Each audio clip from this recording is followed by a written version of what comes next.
Fala pessoal, retomando, voltando aqui depois de alguns meses, mais precisamente depois das 1000 milhas que eu gravei, né? Gravei dois vídeos aqui pro canal, falando das expectativas sobre a grande prova de endurance aqui do Brasil, depois falando sobre a corrida em si.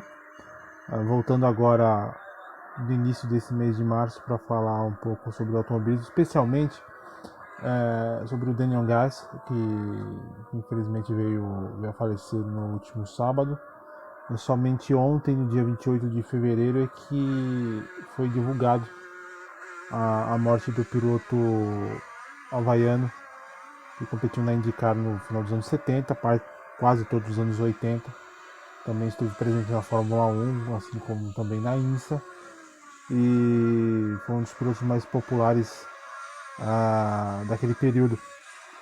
E o Danny ele teve uma carreira muito interessante, né? Porque o Danny ele começou no final dos anos 50, após voltar do exército, começou correndo com motocicletas, né? Foi campeão havaiano, né? E depois disso aí ele migrou para as corridas para as provas de dragster nos Estados Unidos, onde teve um sucesso bem interessante, né?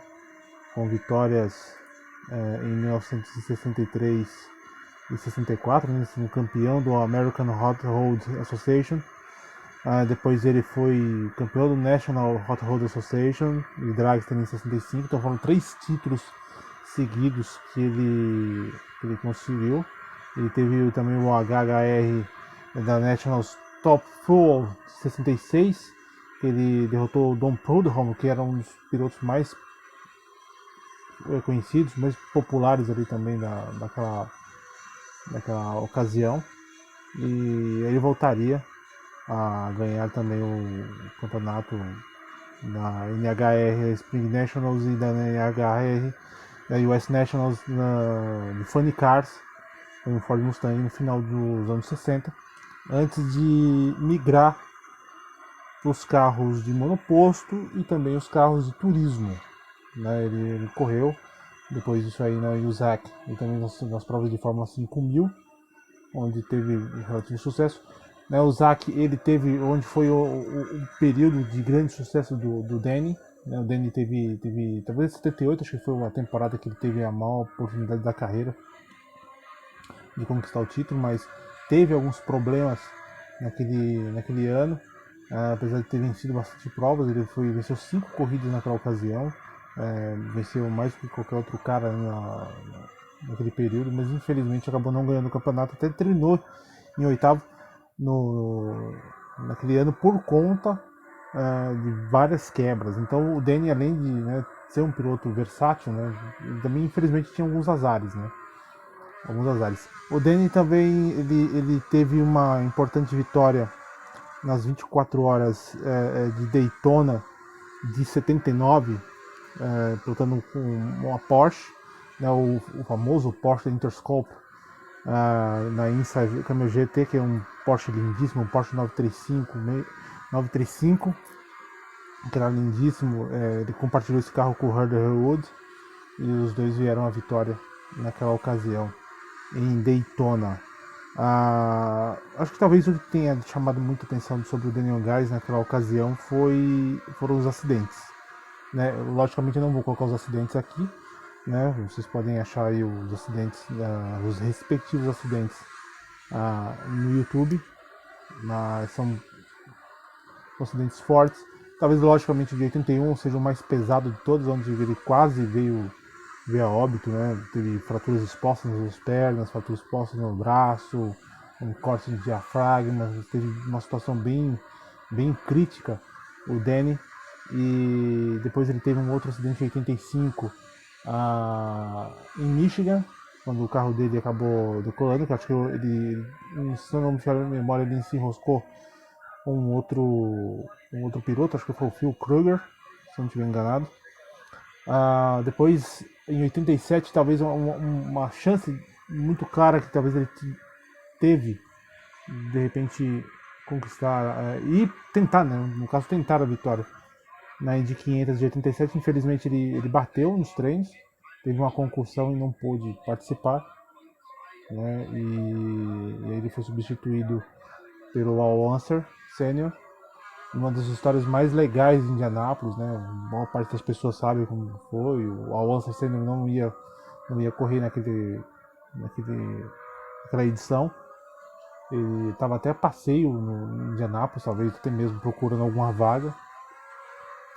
E de repente apareceu essa do Danny, que o Danny ia competir pela Penske. E infelizmente ele teve esse acidente que privou ele de competir naquele ano.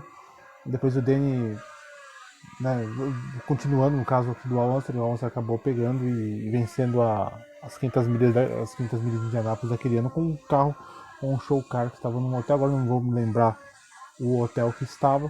E o Penske acabou levando para lá e ele venceu as 500 milhas daquele ano, de 87.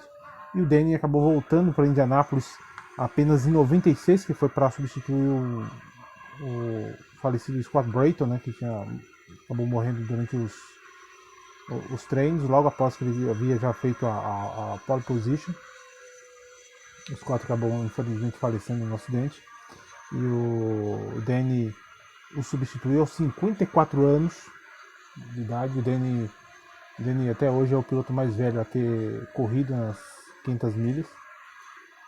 E ele largou em último, né, 33º e último, e terminou em sétimo naquela prova. Uma das edições mais bacanas das 500 milhas de Indianápolis, de 1996.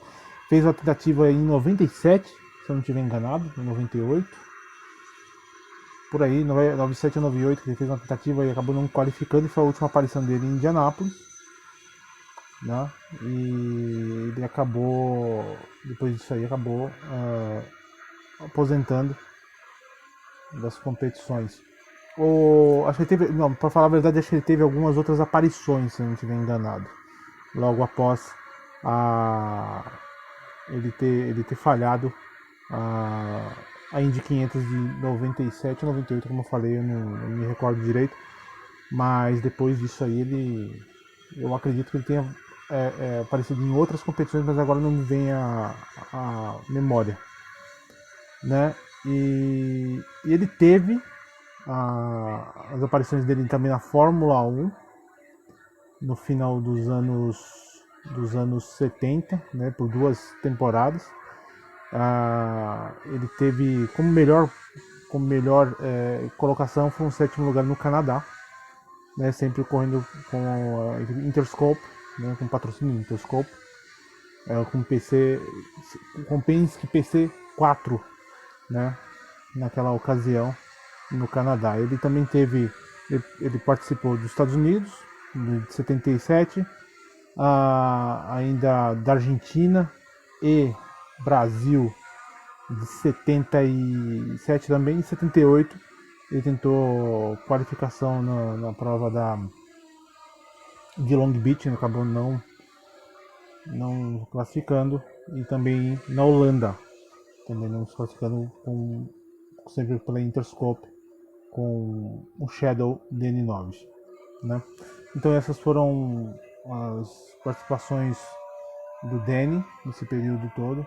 Então o Danny ele era um piloto muito recluso, né? Um piloto que pouco falava em público, pouco falava com a imprensa, e algumas pessoas sempre falavam que era difícil saber exatamente o estilo de vida dele, a família, onde ele morava. E a morte do Danny, que foi por conta de insuficiência cardíaca no dia 26 último de fevereiro, acabou sendo divulgado apenas 2 dias depois, para mostrar para vocês verem como que o Danny era totalmente na dele, né? Tranquilo, totalmente recluso, e foi assim também no fim da vida dele, morrendo aos 79 anos de idade. Tá ok, pessoal? Então é só isso mesmo, eu só vim para falar aqui sobre o Danny. Eu espero voltar outras vezes ainda. Daqui algumas semanas nós teremos a abertura do campeonato da Fórmula 1. Eu espero estar falando um pouquinho sobre essa prova de abertura nós teremos em breve. Então, ok, pessoal, espero que vocês tenham gostado. Curtam, compartilhem e nos vemos logo mais. Tá ok? Até mais, obrigado.